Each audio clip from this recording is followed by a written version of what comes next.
Hey, what's up everyone? So today we are going to talk about a super useful feature of Swift generic type system that we can use basically whenever we need to define some kind of generic container. So to see how this feature works, first I'm going to paste in the code for such a generic container. So as you can see, I have pasted a type called either. As you can also see, this type is generic. It has two generic arguments, left and right. And as you can see, this type is an enum. There are two possible cases in this enum, so it can be either left or right. And as you can see, each case has an associated value with it, so it can be either a value of type left or a value of type right. So as you can see, the entire point of this type either is to be able, within one variable, to store a value that could be of either the type left or the type right. So for instance, it could be either an int or a string, something like this. And actually, if you have some experience with Swift, it's very possible that this type either reminds you of another type in Swift called result. And actually, these two types, they are very similar.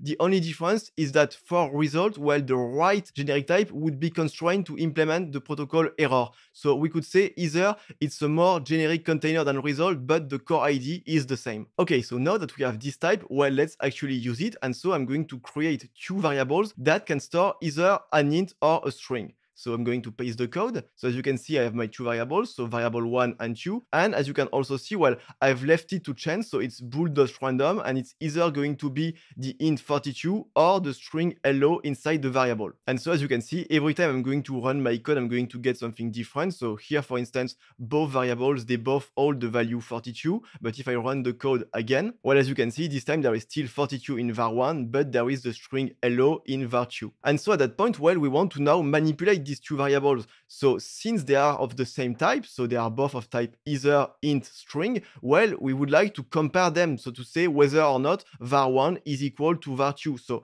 I can paste in the code to do it, but as you can see, it's not going to compile. And it kind of makes sense because I have not defined any way, to compare two variables of type either, even though both int and string are equatable. So if I want this code right here to compile, I'm going to have to implement an overload of the equality operator in order to be able to say, what should happen whenever we want to compare to test the equality of two values of type either. So I'm going to paste in the code for this. So as you can see, I am implementing the overload of the operator equal in an extension of the type either. For the signature, I have both a left-hand side and a right-hand side. As you can see, both left-hand side and right-hand side are of type either. The function, of course, returns a boolean because we are testing equality. And you can see in the where clause that I'm saying that this, of course, only works when both the left generic type and the right generic type are equatable. And as for the actual implementation of the equality, it's actually pretty straightforward. So I'm going to switch over both the left-hand side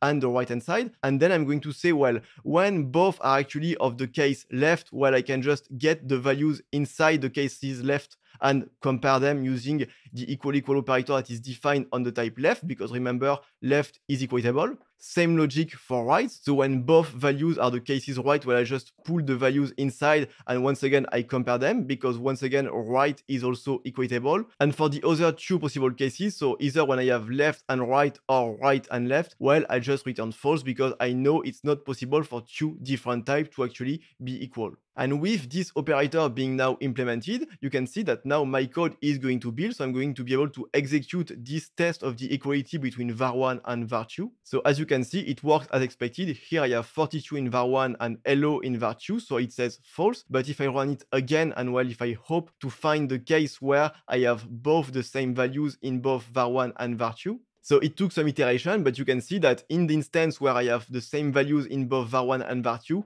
I get true as the result of my test for the equality, and it makes sense because this is what I have implemented. Okay, so it seems that all is well, and we are always going to be able to compare to test the equality of two variables of type either because we have overloaded the operator equal for this specific type. But as we are about to see, it's not as simple as this because I'm going to paste in some more code. So as you can see now, I have pasted an array of either. And as you can see, inside this array, I have two values, one that is of case left and value 42, and one that is the case right and the string hello. And now what I'm gonna want to do is that I'm going to want to use the method contains of array. So I'm going to paste in the code, and while I expect it to work, but as you can see, it is not working. I have an error message, and the error message is saying referencing instance method contains on sequence require that either in string conform to equatable. And the reason why Swift is complaining is that actually, while the type either, it does not implement equatable, because if I come back to the code I have implemented right here,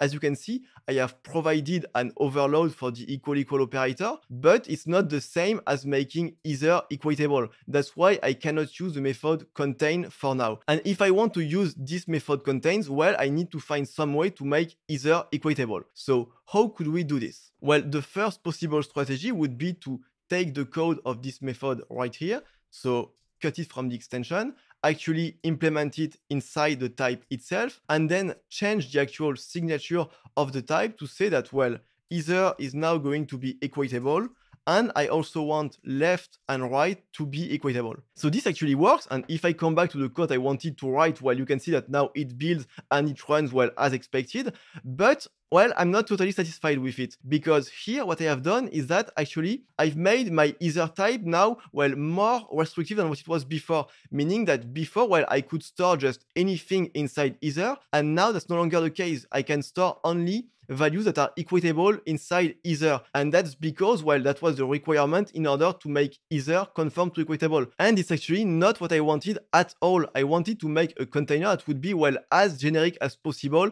in order for me to be able to store, well, anything inside the container, and now that's not the case because my container, well, it's only able to store types that are equatable. So this is not the solution that I want. What I want is actually a solution where I am still able to store, well, just about anything inside my generic container, but also when the things that I store are actually equatable, well, I want my container to be equatable. And if I rephrase it, I could say that I want my container either to conditionally conform to the protocol equatable. And so, as you can imagine, this is when this feature of conditional conformance is going to come into play. So how is it going to work? Well, let me get back to the code how it was before my last modification. So as you can see, I'm back to having my extension of either, and inside this extension, having the overload for the equality operator. And well, what I'm going to do now is that I'm going to select, as you can see here, the where clause. So I'm going to cut it, and I'm going to change the declaration of the extension. I'm going to say, well, this extension is going to make either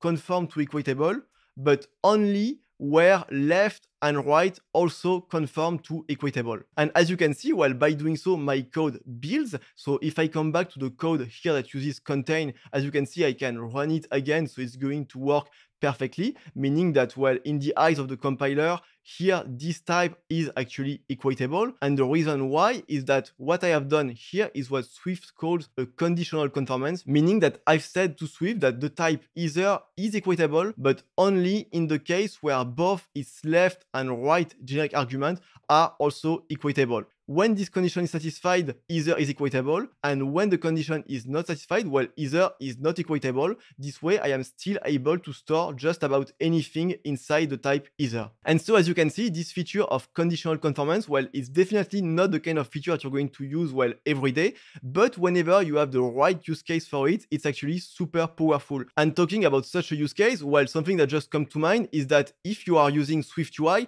as you know, in SwiftUI, a very useful protocol is identifiable.